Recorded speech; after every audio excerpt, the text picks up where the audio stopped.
Like a lot of Isaiah fans, I am all about the future that God promises to give to the people.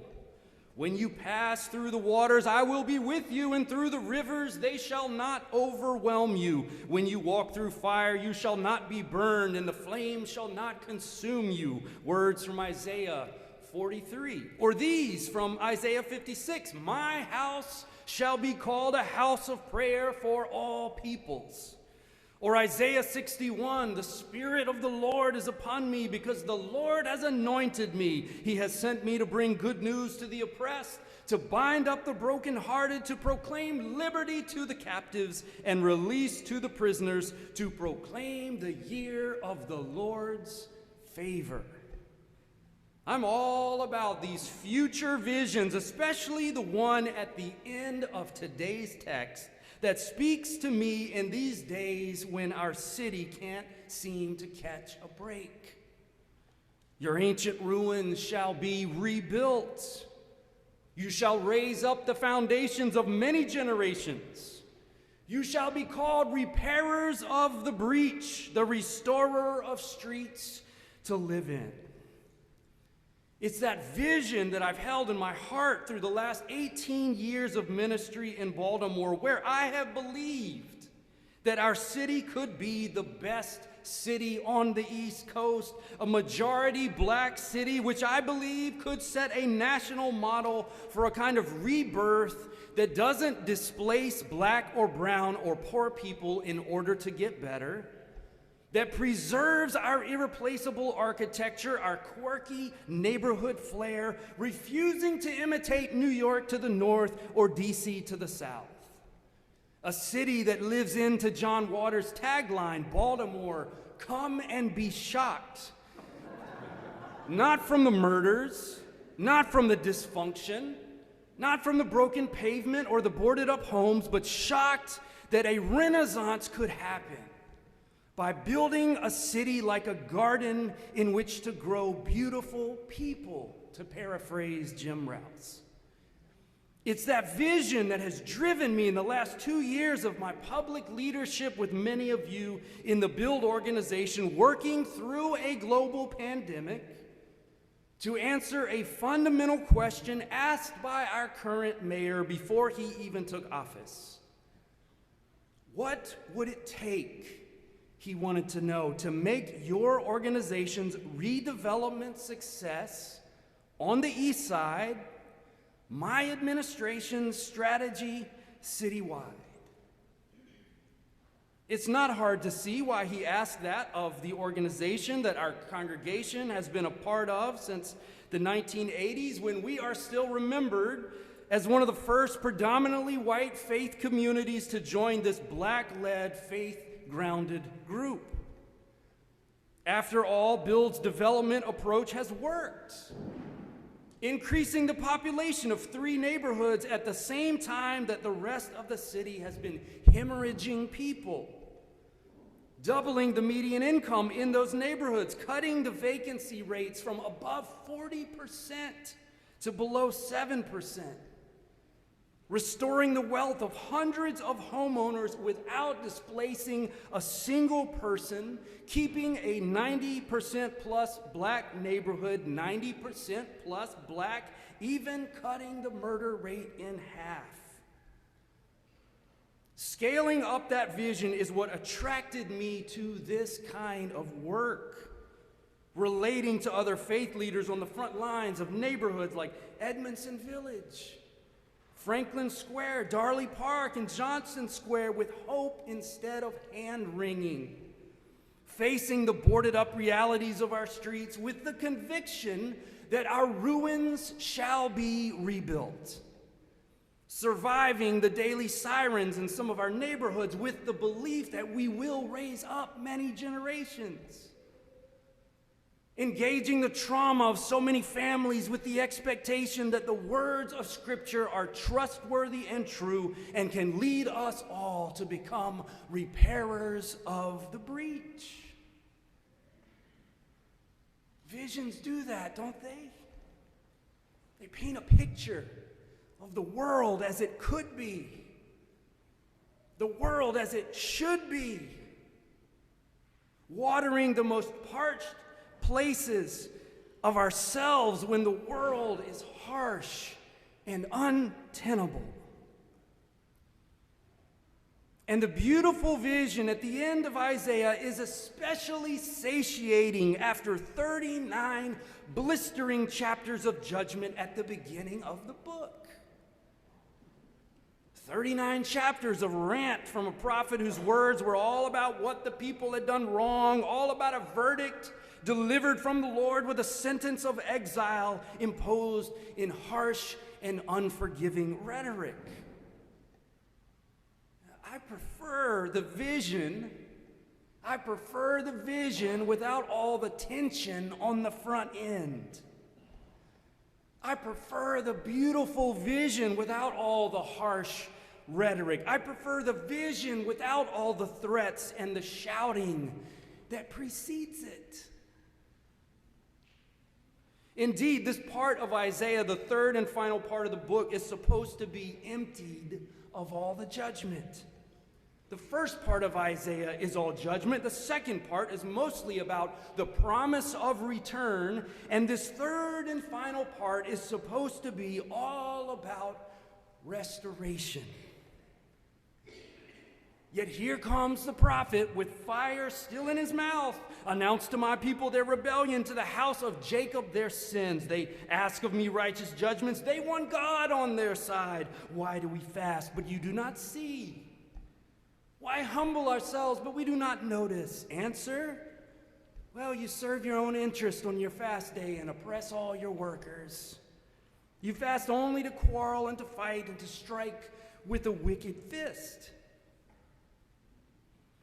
The fast that will get God on your side, the prophet goes on to say, is not a bunch of smoke and mirrors. It's loosening the bonds of injustice, undoing the straps of the yoke, letting the oppressed go free, breaking every yoke. It's sharing bread with the hungry and getting homes for the homeless and tending to the poor. If we want to realize this vision, the prophet is saying we've got to do things differently than we've done them in the past. And apparently the whole book of Isaiah is proof that if a community wants to do things differently than it's done in the past, tension is going to be required to move them there. The tension of judgment on the current practices that keep us in uninterrupted cycles of doing things the way we have always done them in the present, even though we say we want a different future. The tension of anger at the current way of doing things over and over that aren't leading in the direction that God really deeply wants us to go. Shout out, do not hold back, lift up your voice like a trumpet. Announce to my people their rebellion, to the house of Jacob their sins. So I know I shouldn't be surprised this past week when I found myself incredibly frustrated and angry on a call with the mayor's staff as they started to waver and wobble on standing with all of us at this press conference that you heard will take place on February 16th, announcing the two things that are essential to changing our city's trajectory: the creation of a state-authorized special purpose entity to address the systemic problem of 70,000 vacant properties at its root, 70,000. And the targeted investment of public dollars in a strategic, community-led way to leverage billions of dollars of additional private investment to rid our city of its vacants once and for all. Making the changes that we've been talking about together for nearly 2 years to attend to the vision that everybody says they want to see in our city: neighborhoods rebuilt and right-sized, wealth restored, vacants eliminated, people allowed to stay in their homes, the vision that everybody says they want, until we begin to understand just how much we'd all have to change in order to get there.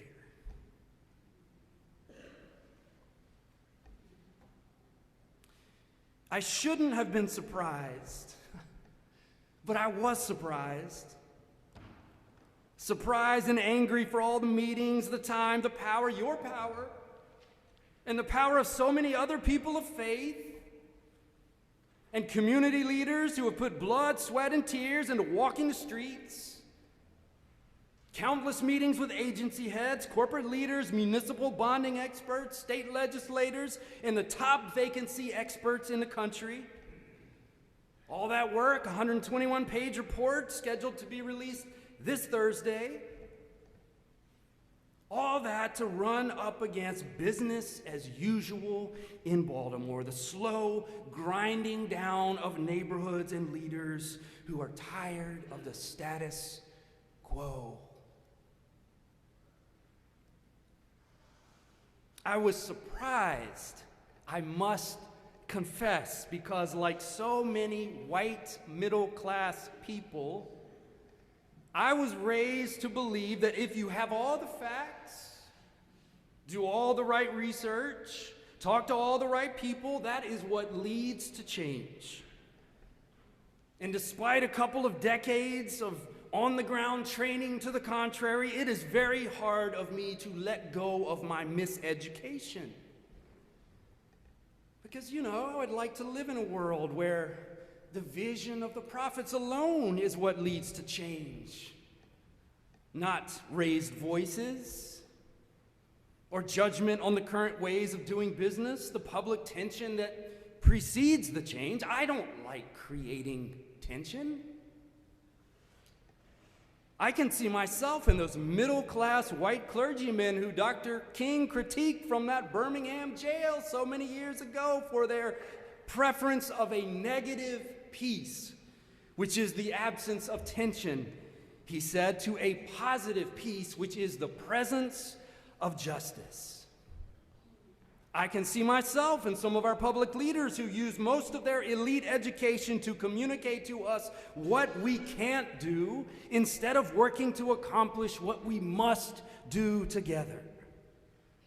I can see myself in those who measure their success by the absence of tension above all else. Except that I don't want to be living in a city where firefighters get killed by a vacant roof that collapses a block from where I live.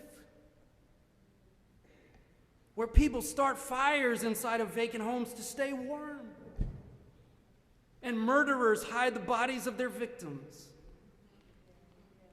I don't want to double down on my call to ministry in Baltimore only to discover years from now that things didn't get any better. They just kept getting worse while we all watched.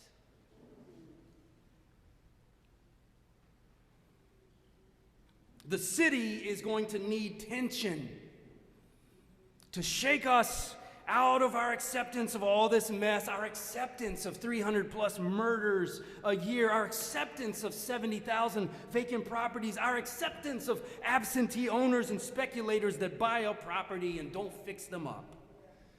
Our acceptance of a government that doesn't take bold action to fix the problems that the government created many decades ago. Our acceptance of the black wealth inequalities that are driven so much by the housing crisis and could be healed by it. Our acceptance of the way things are, which is why, despite my aversion to tension, at the end of the day, I know I'm going to choose the path that the Reverend Marion Bascom and Bishop Douglas Miles always encouraged me to take, the one where it's better to be respected than it is to be liked. I'm going to remember Jesus at this table, the one who loved Isaiah's visions, quoting from Isaiah more than any other prophet as he turned over some tables and upset polite company to change our world for the better. I'm going to gird up my loins in the words of Scripture for another fight, to stand with the black church that has always known what Frederick Douglass wrote so many years ago, that power concedes nothing without a demand. And I'm going to remember Fannie Lou Hamer reminding us that sometimes you've got to upset the apple cart in order to move things forward. And beloved friends, if you feel as frustrated, angry, and as hopeful as I do that the Lord can make us strong like a watered garden that grows beautiful people, that our ancient ruins can and will be rebuilt, that the Lord will satisfy us in the parched places and make our bones strong, then you can join me too on February 16th, 11 a.m. at the Greater Harvest Baptist Church, where my friend and colleague, the Reverend Brent Brown, has been trying to do something about the 8 vacants across the street from his church for years.